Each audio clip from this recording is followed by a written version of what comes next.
Meus amigos do Futebol em Rede Entrevista, estamos de volta aqui mais uma vez com personagens importantes, mais um personagem de destaque para conversar com vocês. É uma conversa entre amigos. Temos lá no YouTube uma videoteca com mais de 110 personagens que você pode entrar, pode ver, pode rever, enfim, gente do futebol, gente da imprensa, gente que fala coisas que a gente gosta e que também faz bem para a gente. E hoje, um volante que realmente, hoje não vamos tomar gol, Seródio. Hoje não, hoje a bola não vai entrar, Seródio. Tá certo, afinal de contas, o cara é um cara importante. Vocês estão vendo esse moço bonito na tela, é o Axel Rodrigues de Arruda, hoje com um pouco mais de 50 anos de idade. O Axel, quando começou a carreira dele, era comparado ao César Sampaio no Santos. O São Paulo, para contratar o Axel, teve que mandar 4 para lá. Ele vale por 4. Pelo menos como jogador de futebol sempre foi assim. Hoje, técnico do São Caetano, como ele começou no Santos, Quartarolo, eu vou dar a honra da primeira pergunta para você. Porque eu sou santista, né? Tá bom, tá bom. Eu sou São Paulino, eu falo depois. Eu vi ele começar, vi o César Sampaio, estou ficando velho mesmo. O Axel, obrigado por aceitar nosso convite para participar do nosso programa. A gente que está mexendo nessa nova ferramenta chamada internet, bate muita cabeça, eu e Seródio, e você sabe como é que é. É mais fácil jogar do que fazer algumas coisas, né? Axel, seja bem-vindo. O que você está fazendo da vida, Axel? Boa tarde, Quartarolo. Assim, estou como treinador agora do São Caetano, né? Um abraço a todos também aí, todos os ouvintes. Estou como treinador do técnico do São Caetano, né? Já faz um ano que estou aqui. Estamos aí já às vésperas já da estreia, aí dia 6. Começamos a Copa Paulista agora nesse final de semana, dia 2. Mas a nossa primeira rodada, a nossa estreia vai ser dia 6, na quarta-feira, contra o Oeste Barueri. Axel, você é um cara... Boa estreia. Você é um cara que tem uma história bonita. Você jogou no Santos, no São Paulo, jogou no Atlético Paranaense, no Japão, no Sevilha da Espanha. Você jogou na seleção brasileira. E é lógico que tem muita coisa legal para falar da sua carreira. Mas como você está técnico do São Caetano, e eu, por exemplo, comecei a minha carreira esportiva cobrindo o São Caetano pela Rádio Mauá na época. Eu trabalhava na Jovem Pan, fui fazer um jogo pela Rádio Mauá, o seu Tuta, que era o dono da Jovem Pan, escutou. Dei sorte e acabei sendo aproveitado na Jovem Pan. Como é que está o São Caetano? Porque a gente só tem notícia ruim envolvendo o São Caetano ultimamente. Eu queria que você falasse um pouquinho, por favor, como que andam as coisas. Mas, assim, é delicado, né? Na verdade, porque temos essa situação que estamos passando no clube. Na verdade, não é no clube, tem um reflexo no clube. É uma situação totalmente fora do clube, uma outra área empresarial do nosso presidente, mas acaba refletindo no São Caetano, no clube. Porém, nós estamos separando bem as coisas, o trabalho, a gente já está trabalhando. Há 2 meses a gente vem fazendo já uma pré-temporada, justamente para essa competição, sabendo dividir bem as coisas. E, graças a Deus, as coisas têm andado melhor, as coisas têm procurado entrar nos eixos, dentro de uma organização. A diretoria fez um esforço muito grande para nós, da comissão, atletas, absorvermos o mínimo possível de toda a situação que acontece na pessoa física do nosso presidente, e as notícias que a gente recebe pelo nosso departamento jurídico, que manda algumas informações para nós, mas a nível de futebol, a gente seguiu esses 2 meses, essa última semana também, se preparando e focando realmente para essa estreia dia 6 contra o Oeste Barueri. E essa competição, né, o ganhador vai à Copa do Brasil do ano que vem ou vai à Série D? Uma coisa assim, né, Axel? A Copa Paulista agora, ela despertou interesses agora muito grande, porque ela te dá o direito a você, ao campeão, escolher ou a Copa do Brasil ou a Série D do Brasileiro. No nosso caso, a escolha, sendo campeão, é a Série D do Brasileiro, para que a gente volte à elite do futebol brasileiro, poder estar disputando os grandes campeonatos nacionais. Esse é o objetivo, é um projeto do nosso presidente, que até 2025 nós estejamos nas melhores competições nacionais. Axel, eu estava contando que eu comecei minha carreira também me envolvendo com o São Caetano. Naquela época, o São Caetano era o time da cidade, e o prefeito era o Tortorello, que faleceu, e o Tortorello mandava. Eu lembro, por exemplo, num torneio seletivo que existia, tinha um jogador no São Caetano chamado China. Era ruim pra caramba, mas o Tortorella amava ele. E aí, o tal do China, uma vez, fez 3 gols no jogo só. O Tortorella chegou no vestiário então de era chapéu. Bom, pô. Não, o adversário era pior. Aí ele chegou com o chapelão lá no vestiário, saiu pagando, na época, era 1.000 cruzeiros por gol. E eu queria saber como que é hoje a situação do São Caetano, porque a política já... O Nairo, que você deve conhecer, conhece a história do Nairo, claro, o Nairo, na época, trabalhava num açougue.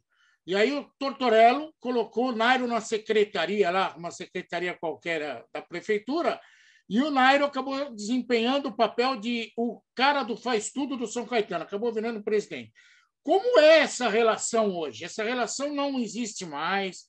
Essa relação é uma relação que mudou completamente. Hoje, por exemplo, não existe Casas Bahia para sustentar o São Caetano. Como que funciona isso? Rapaz, hoje eu estou há 1 ano no clube e justamente há 4 meses, antes de eu chegar, 1 ano e 4 meses, começou uma nova gestão, realmente, com o nosso presidente Manuel Sabino. Então, é o que a gente costuma dizer. Hoje é um novo São Caetano, uma nova sede que é em frente ao Anacleto, né? Já não tem mais a sede antiga, é a nova sede que é em frente ao Anacleto. Então, realmente é um novo São Caetano, uma nova gestão. O Nairo hoje não preside mais, o nosso presidente é o Manuel Sabino, numa nova gestão, e a gente vem seguindo.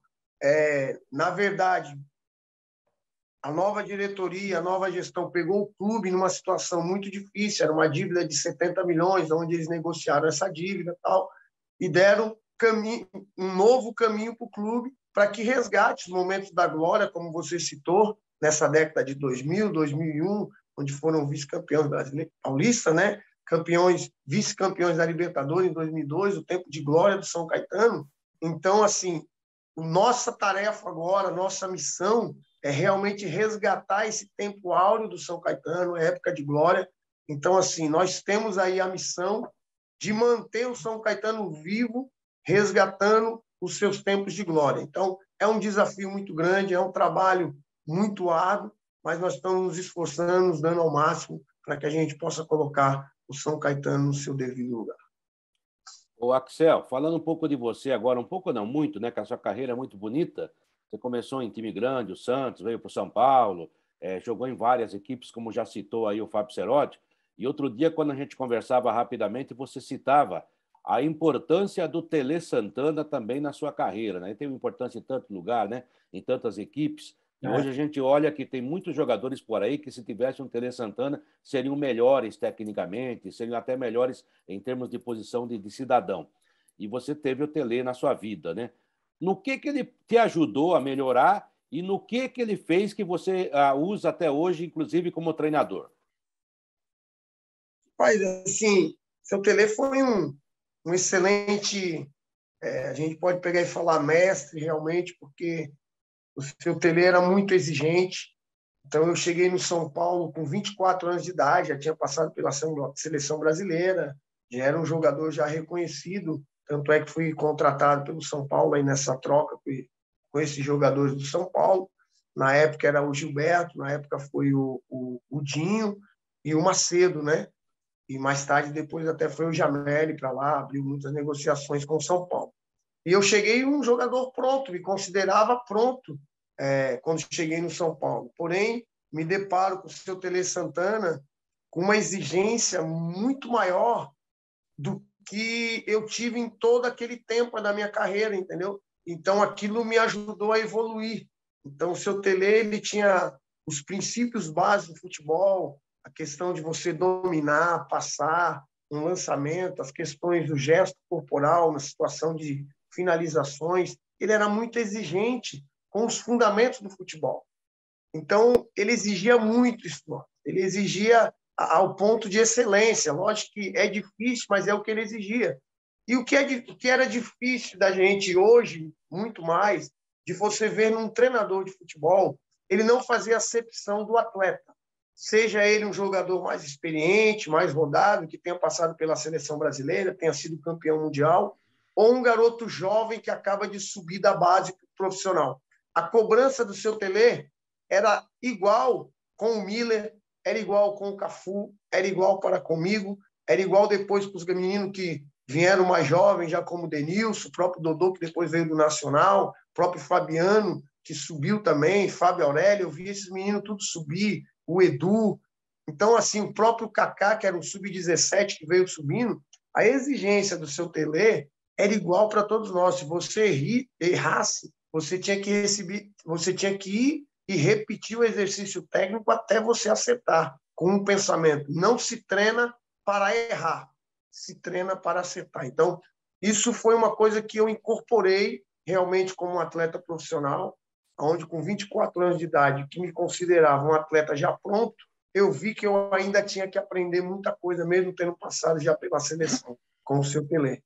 Diferente, às vezes, dessa geração hoje, que eles acham que já sabe tudo, que não precisa aprimorar no treinamento. Então, eu levei isso do seu Tele, essa cobrança para os fundamentos básicos do futebol. Agora, Axel, você foi para a seleção muito novo. Se não me engano, foi contra a Costa Rica em 92 que você fez a sua estreia na seleção. Tinha 22 anos de idade. 22 anos de idade. É isso que eu queria falar com você. Tem muito jogador que surge hoje no futebol brasileiro que está abrindo espaço, tem méritos, como você teve méritos para ir para a seleção brasileira. A gente pode citar o Danilo hoje do Palmeiras. Ir para a seleção brasileira muito novo significa um peso maior na carreira? Como que se administra isso, Axel? Mas, assim, a seleção brasileira, eu sempre vou interpretar dessa forma, né? Nunca vai ser um peso, né? Tem a responsabilidade, obviamente, mas é muito mais um feito. Você conseguir chegar na seleção brasileira, você ter uma convocação à seleção brasileira, você fazer parte de uma convocação, você pode até não ter jogado, mas só de você conseguir chegar, ter uma convocação, é um feito. Eu penso que é o resultado de um trabalho, não tem como ser diferente.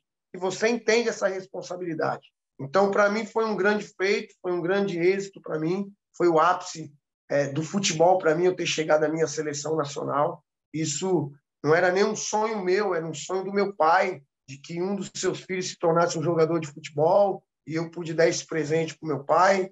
Era um sonho do meu pai, de repente, um sonho muito maior ainda, de ver um filho vestir a camisa da seleção brasileira. Então, eu pude, não tive uma Copa do Mundo, não tive uma ascensão maior, não deu a possibilidade de uma ascensão maior dentro da seleção brasileira, que é algo que eu gostaria, mas devido às lesões e a competitividade naquele momento era muito grande, eu acabei ficando para trás, e outros naquele momento, até mesmo na seleção de 94, eu fui convocado em 92, e já era César Sampaio, já era Dunga, Mauro Silva, a concorrência era muito grande, Luizinho do Vasco, e dentro dessa concorrência eu fui, numa que o César Sampaio não pôde ir, eu fui no lugar, inclusive fui até o titular nesse jogo, mas depois eu tive um problema de lesões, e aí depois, na sequência, os outros jogadores, muita qualidade, realmente, e aí eu não tive mais o espaço para poder estar indo ali.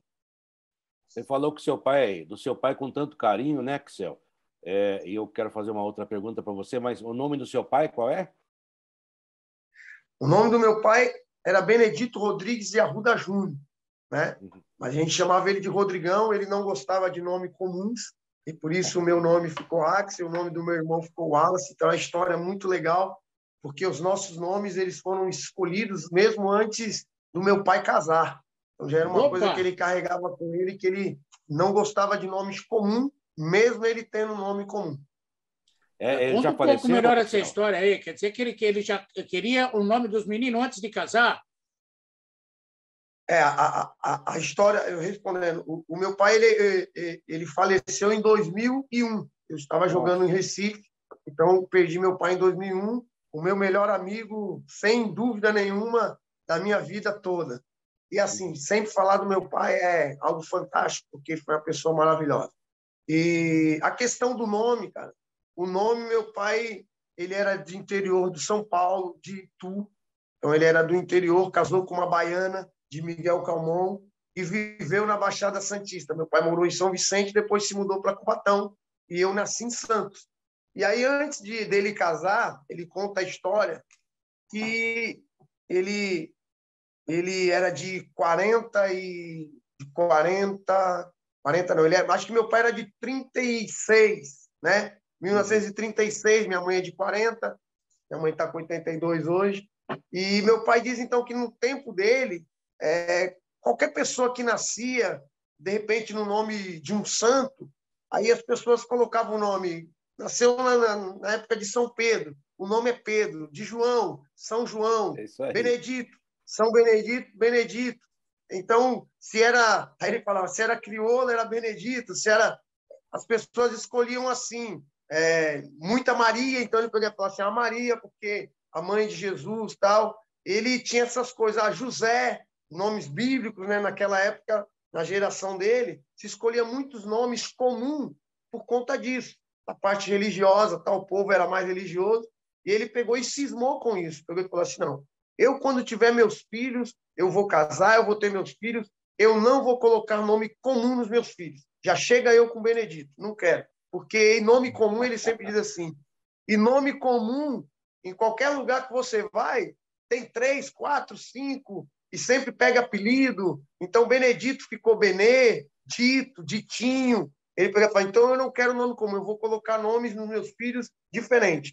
Então, ele escolheu e disse, se eu tiver um filho homem, o meu primeiro filho homem, eu vou colocar o Wallace. E aí nasceu meu irmão é de 68, eu sou de 70.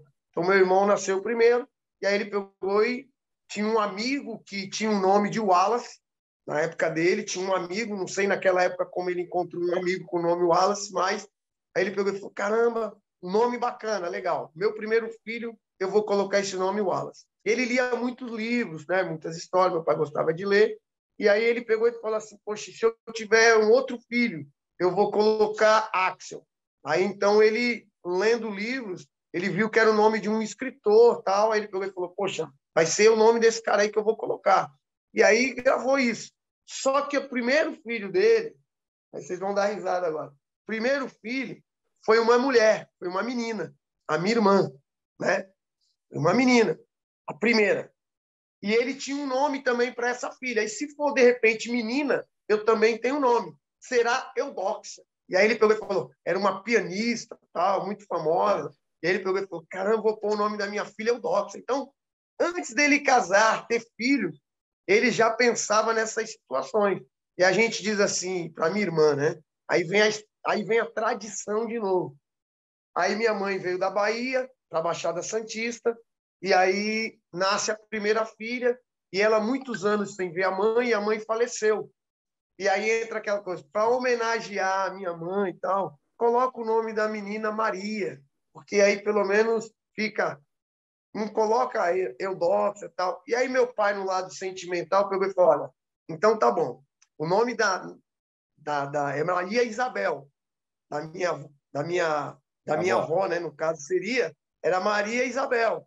Aí meu pai pegou e falou, não, eu falei que nome comum eu não põe, mas então eu vou colocar Isabel, pelo menos para homenagear a parte do nome dela. Eu não vou pôr Maria, mas eu ponho Isabel, e aí ficou Isabel Cristina. Aí ele pegou e falou assim, eu vou colocar Cristina para dar um charme. Então ficou o nome da minha irmã Isabel, senão seria Eudóxia. Aí a gente pega e fala para ela assim, aí meu pai, ele pega e fala, tá vendo? Não quis ouvir o conselho que eu dei para colocar o nome de Eudóxia. Olha que nome bonito, Eudóxia, tal. Seria um nome forte, imponente, uma pessoa famosa, pianista.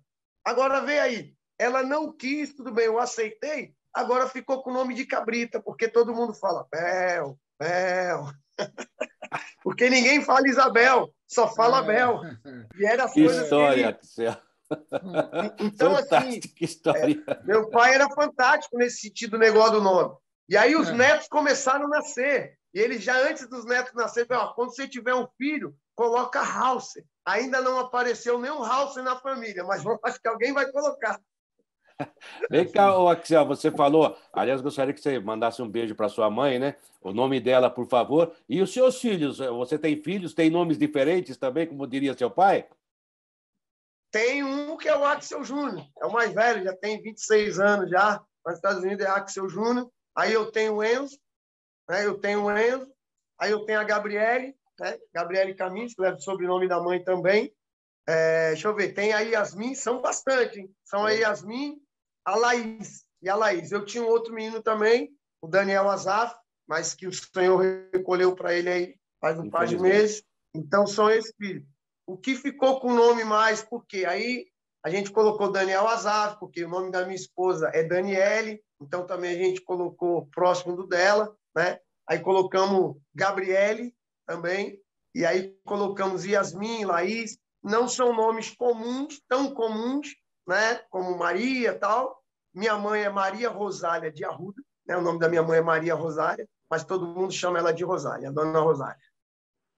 Que beleza. Depois dessa linda história familiar... Tem os netos agora, né? E agora tem os netos. Tem a Sofia Vitória, eu tenho agora o Emanuel, já tem 1 ano e 4 meses, e eu tenho o Joaquim, que tem uns 4 meses. São meus netos. Parabéns, Axel. Parabéns. Axel, no dia da final entre São Paulo e Cruzeiro na Copa do Brasil, eu estava do lado do Vanderlei Luxemburgo, que era o técnico da seleção brasileira, em Foz do Iguaçu. Até o Vanderlei participa da transmissão da Jovem Pan no intervalo do jogo, comentando o jogo. E aí surge aquele lance que virou um lance polêmico. Na minha opinião, quem errou foi o Rogério Pinheiro. Você vai falar assim, você está puxando meu saco. Não, não estou. Você joga a bola para trás, o Rogério... Eu tenho a minha consciência, fica tranquilo. Você jogou a bola para trás, mas quem errou, na minha concepção, foi o Rogério Pinheiro. Eu vou contar um negócio para você. O Vanderlei só rebater a bola. O Vanderlei Luxemburgo estava torcendo para o Cruzeiro. Aí ele virou para mim e falou assim, Gordo, é agora! Para desgraça, aconteceu o gol do Cruzeiro, o São Paulo perdeu o título. Eu falo desgraça porque eu sou São Paulino também. E eu queria que você falasse um pouquinho desse lance, porque, te juro, não estou te puxando o saco. Para mim, quem falou foi o Rogério Pinheiro. Mas muita gente pegou no teu pé. Na verdade, eu acho que até o que desencadeou depois a minha saída do São Paulo provavelmente foi até esse lance, né? Até internamente no clube, o desgaste fica grande, mas não culpo ninguém, eu acho que são coisas do futebol, são questão de interpretações. Eu tenho para mim, né? Eu já olhei o lance, já vi, eu tenho para mim que na hora que eu armei para fazer o passe, eu recebi a falta. Eu considero que foi falta. Por isso que o passe não saiu tão preciso. Porque na hora que eu vou bater na bola, eu tomo tranco. Na hora que eu tomo tranco, eu faço passe, obviamente, não tão equilibrado, porque eu tomei um tranco por trás, pela lateral, e na minha concepção foi falta antes de qualquer coisa, antes de qualquer falha. Para mim, foi uma falta que não foi dada, e aí gera todo um lance, que vai uma bola, não foi um passe tão perfeito, mas dava para se corrigir, são tomadas de decisão no campo que é muito rápida. Então, eu penso que talvez o Rogério Pinheiro já poderia vir e dar um chutão na bola. Houve, de repente, naquele momento do jogo, a intenção de deixar passar para chegar no Rogério Ceni, ele segurar mais um pouco o jogo.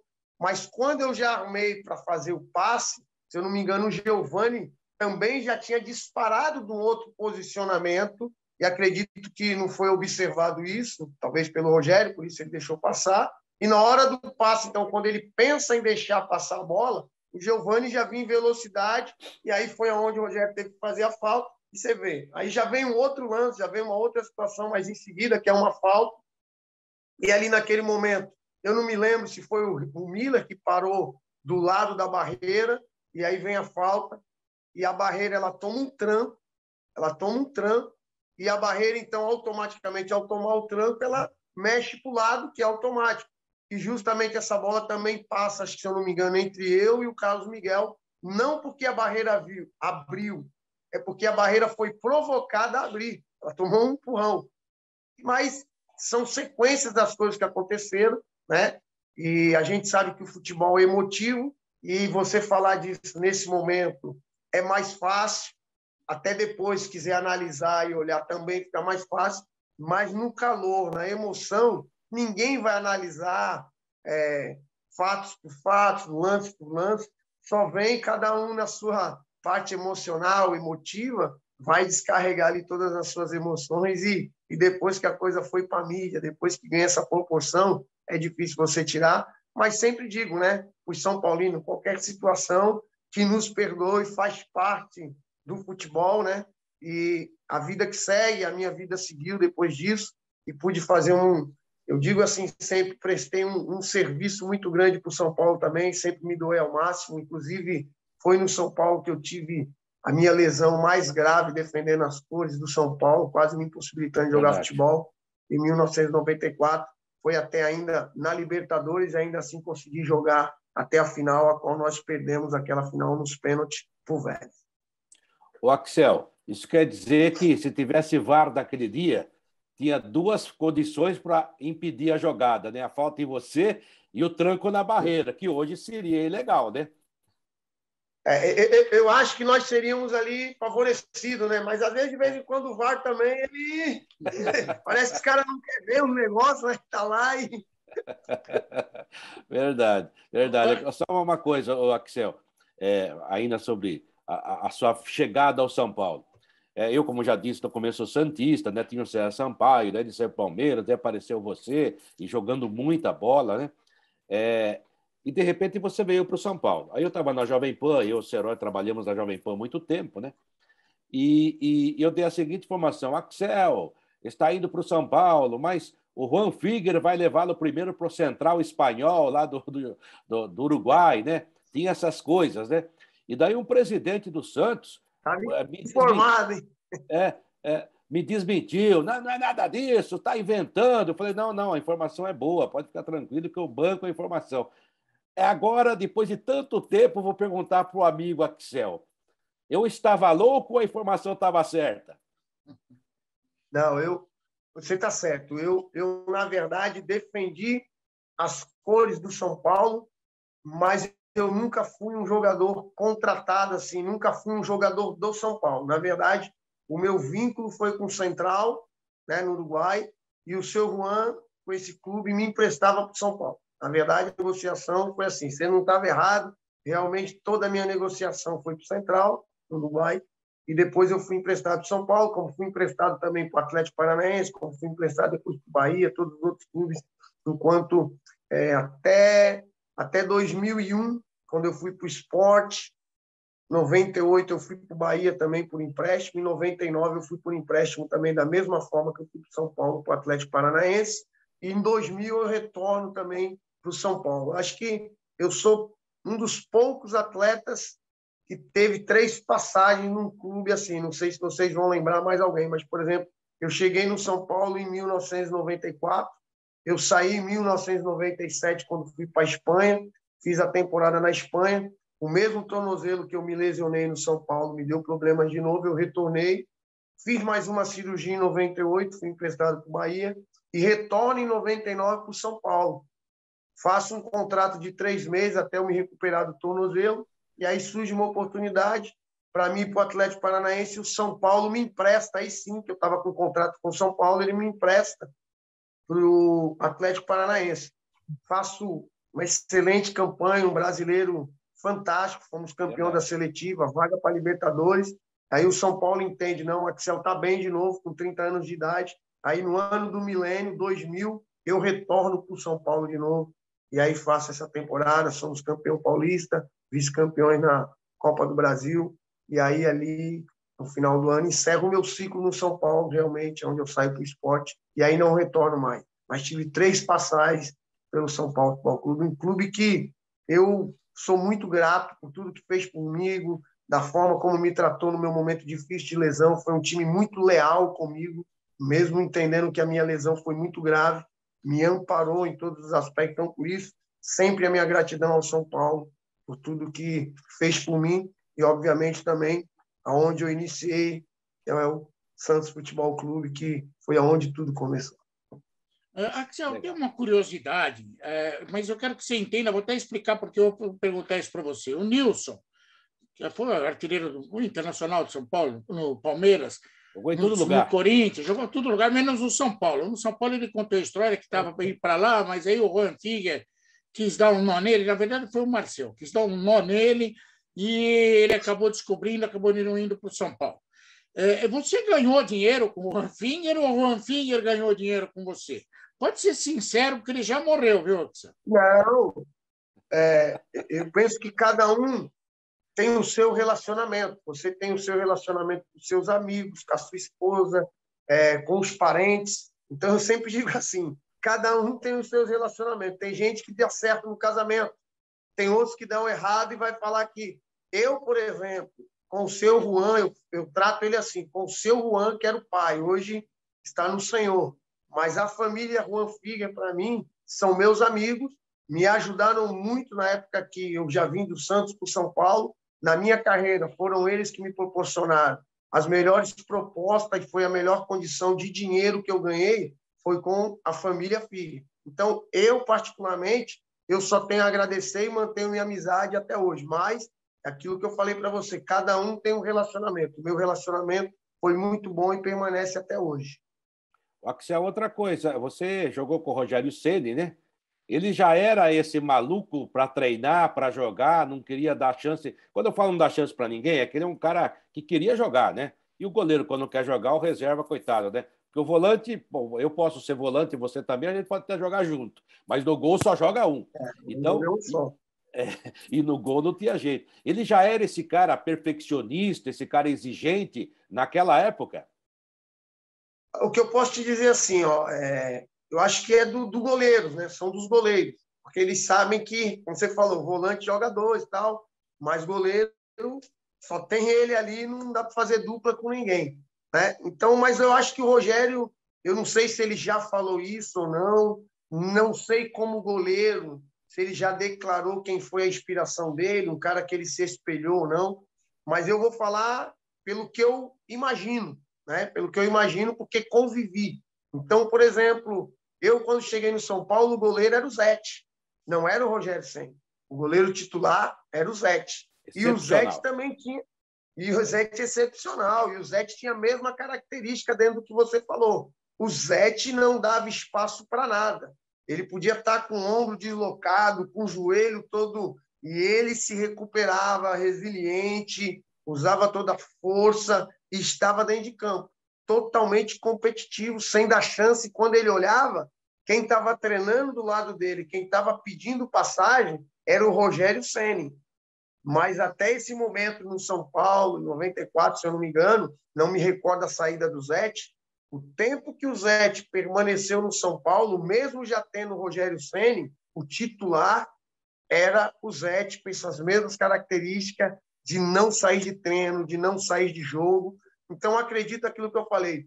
Eu acredito que o Rogério deve ter se espelhado também muito no Zete, para quando depois, então, vem uma nova fase no São Paulo, o goleiro agora é Rogério Ceni, e aí eu tive o prazer de trabalhar com o Zete e com o Rogério Ceni, né? Dois ícones como goleiro no São Paulo. E aí você vê toda a história do Ceni, realmente ele, com a batida de falta, sobressaiu muito mais nesse aspecto, porém, debaixo do gol, os dois fenômenos. Então, acredito que o Ceni também pegou muito do Zete, aprendeu muito com o Zete nesses aspectos também. Mas muito competitivo, e ele nunca perdeu isso. E como técnico hoje também, ele coloca isso também.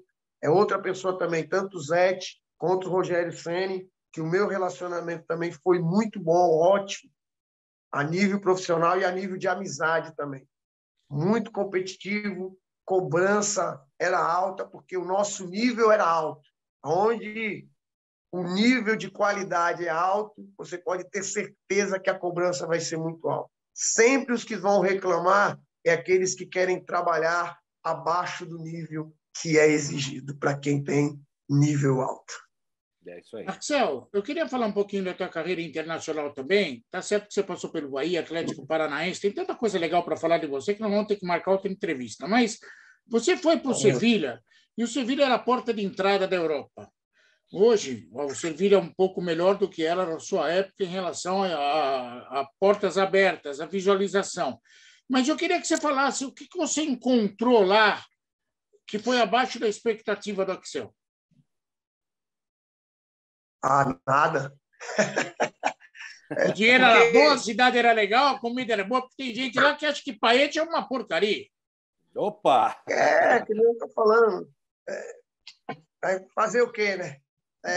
O que eu digo é assim, nada, eu não posso reclamar, porque naquele momento era o sonho, né? Era um desejo de um jogador brasileiro conseguir atingir um nível como esse, de chegar à Europa.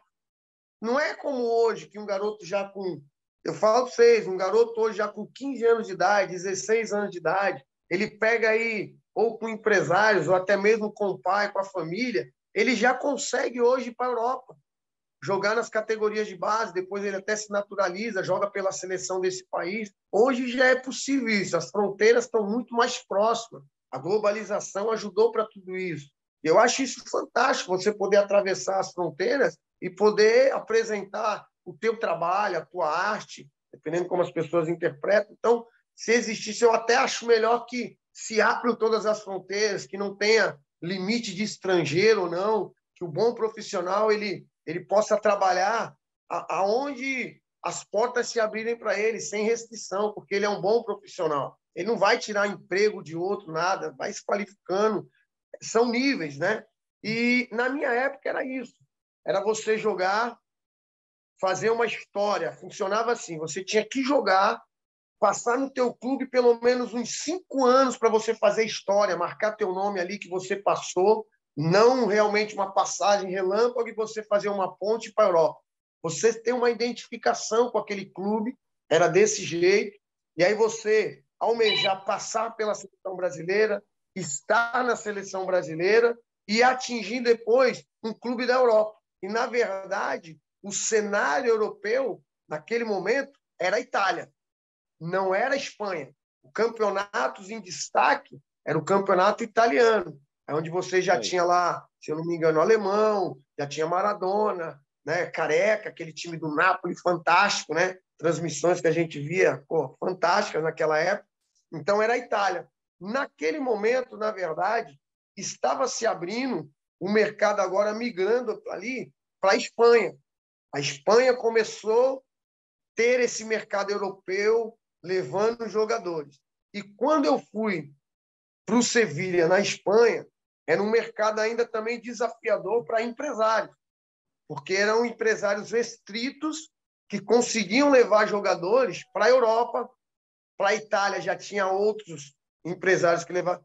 Porém, para a Espanha, existia um empresário chamado Torcal, que ele era que tinha mais entrada para poder ir para a Espanha. E aí eu vim, através do seu Juan Figuer, desbravando também nesse momento aí essa entrada na Espanha de jogadores. Começou a ter mais e foi com o seu Juan, depois foram outros jogadores também, não vou me recordar todos que foram através do seu Juan, e foi abrindo o mercado. Então, isso era 1997, nós estamos falando ainda numa questão de globalização. Naquele momento ainda não era euro, era pesetas, era um cenário totalmente diferente, até mesmo questão financeira, mas era um cenário já mesmo em pesetas melhor do que naquela época. Eu já nem me lembro se era real, se era cruzeiro, o que era, mas já era um cenário financeiro, já era um cenário também para mim financeiramente melhor do que eu estar no Brasil. Só que eu fui por empréstimo com opção de compra. E aí é onde dá todo o problema, que eu volto a sentir a minha lesão, que eu me lesionei no São Paulo, e aí no departamento médico, o pessoal com lágrimas nos olhos diz: olha, você fez uma temporada aqui fantástica, nos ajudou muito, mas devido à lesão que já é existente, nós não podemos fazer um contrato e contratar você, um contrato assim de risco, comprando você. Então aí eu tive que regressar, faz parte, né, da vida de cada um, da história, não lamento nada. Porém, foi um cenário maravilhoso. Jogar na Europa, um campeonato totalmente diferente, enfrentando os novos desafios. Cresci também como atleta ali, cresci como ser humano, aprendi muitas coisas, né? Então, assim, eu não tenho do que reclamar. Para mim foi muito bom. Legal, legal. Sevilha realmente é uma cidade maravilhosa. O Real começou em 1º de julho de 94, né? Então já era Real aqui, mas ainda era defasado em relação à peseta. E o Torcal, citado pelo Axel, era o Fernando Torcal, que era o empresário que mandava lá, que realmente era um caminho para chegar à Espanha. E na época tinha também a cota, né? Não é todo mundo que ia. Hoje não. Hoje o clube europeu pode contratar quanto estrangeiro quiser. Axel, me deixa tocar com você já no finalzinho da entrevista num tema que eu acho muito sensível e que, ao mesmo tempo, é uma dívida que o mundo tem com a raça negra, né?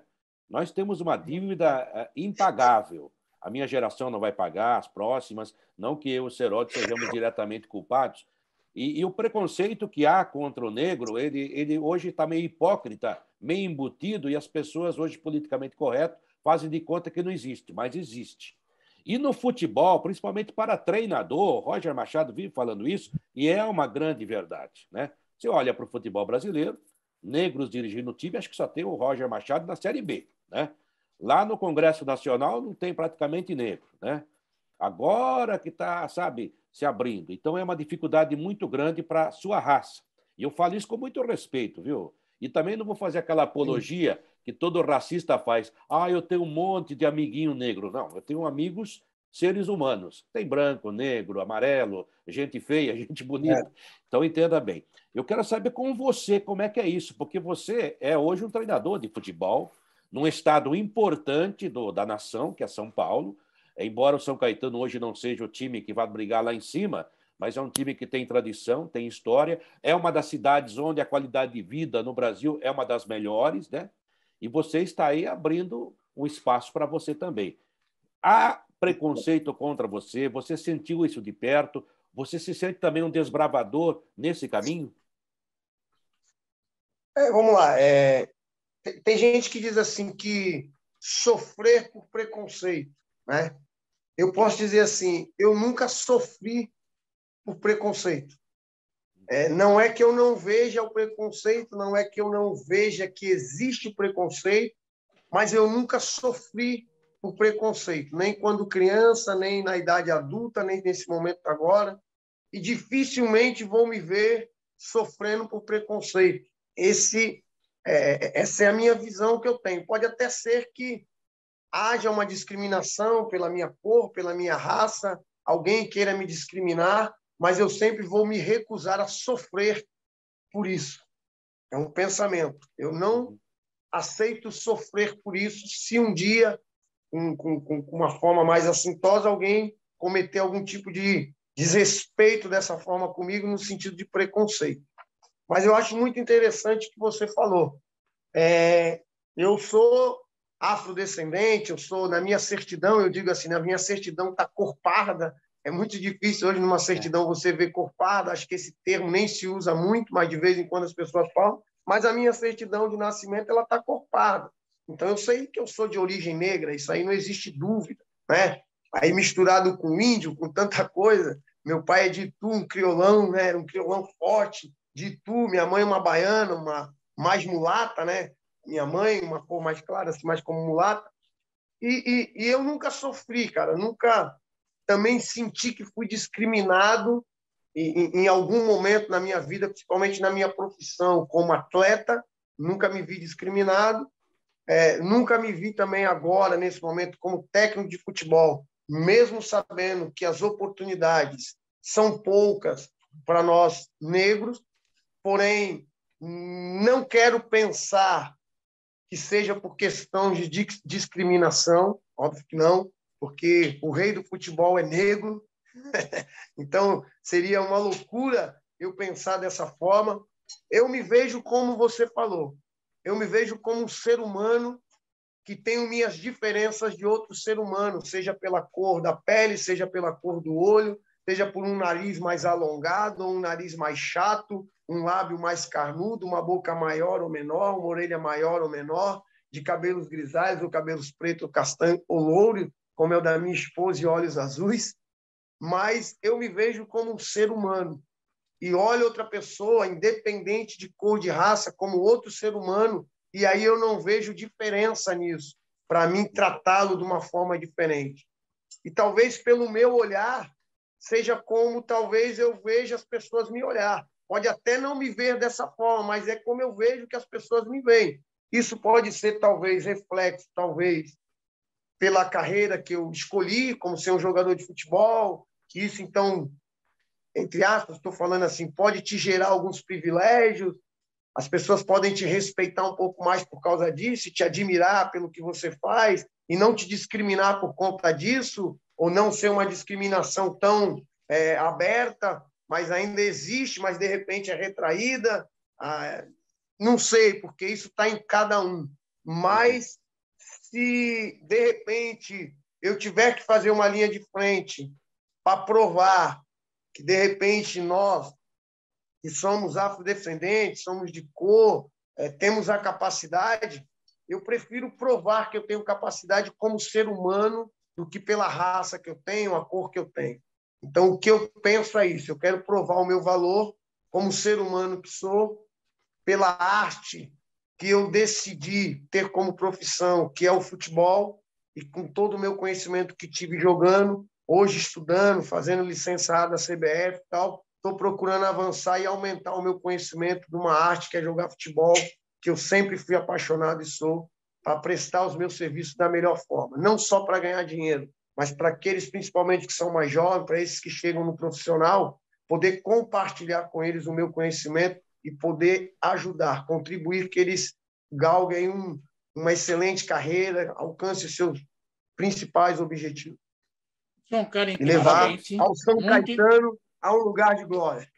Parabéns. Você é um cara inteligente, parabéns pelas palavras e pelo pensamento. Eu tenho 2 perguntas para encerrar com você, mas antes eu vou fazer uma lembrança aqui. O primeiro técnico que eu entrevistei no São Caetano foi Antônio Wilson Honório, Coutinho. Ele perguntou para mim: você sabe quem eu sou? Eu falei: sei. Ele falou: me fala o nome. Eu falei: Antônio Wilson Honório. Eu falei: tá bom, fica aí que para você eu falo. Jeitão dele. Boa gente pra caramba, infelizmente está no céu. Mas até, como você é treinador, e eu já tive treinador na minha carreira que falava assim para mim: Seródio, quem é o 2? Seródio, quem é o 12? Seródio, não sabia nem o nome de ninguém. Então eu vou fazer um teste com você. Você jogou no Japão, por favor, escale o time que você atuou no Japão. Sacanagem. Aí é covardia. Eu posso falar, eu posso pegar e falar pelo menos um nome, um sobrenome, que eu lembro, porque ele também foi para a seleção, que é o Okubo. Ele foi destaque da seleção japonesa, o Okubo. Mas, o Garcia, faz que nem o Milton Neves. Mitsubishi no gol, Honda Toyota na lateral. Se eu não me engano, era Oshiro. Tinha o Yamada. Tinha o Yamada. O Yamada que foi goleiro do Corinthians. Tinha o Toshiro. Mas aí é covardia, não dá. Nem se eu tivesse aqui com a cola, eu acho que eu conseguiria escalar o time. Tá bom. Mas tinha o João Carlos. Que era aquele zagueiro que jogou no Corinthians. Gente boa demais, dele? Hein? Gente muito boa.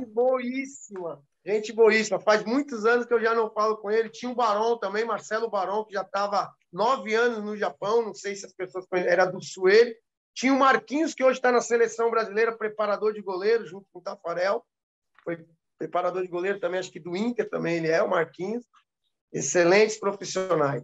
Foram esses que eu encontrei como brasileiro lá e me acolheram lá. Já deu meio time, pronto. Já deu meio time, tá Axel. Ótimo, tá bom.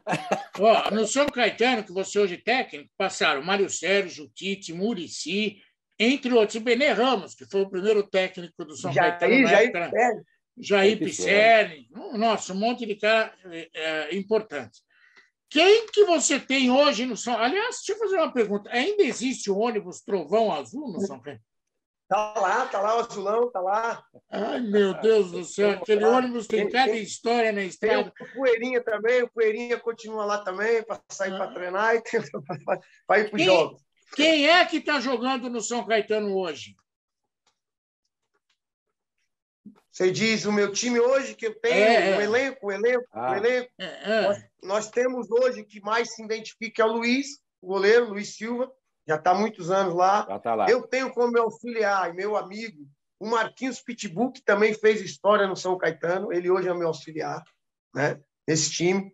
Aí eu tenho o zagueiro Ferreira, Cunha, Tiaguinho, lateral direito. Eu tenho João Vitor, lateral esquerdo, Paulo Henrique, lateral esquerdo. Eu tenho o Badi, joga na meia. Eu tenho o Lucas. Eu tenho aí o João Gabriel, um excelente meia. Foi o destaque da A3, João Gabriel. Nós temos aí o Adame, atacante, o Wallace, eu tenho um Wallace no meu time. O Wallace? O nome do meu irmão é o nosso atacante, o Wallace, um criolão de 1,90 m. Eu não posso falar criolão, né? Porque senão dá problema, mas a gente tem intimidade lá, os caras lá.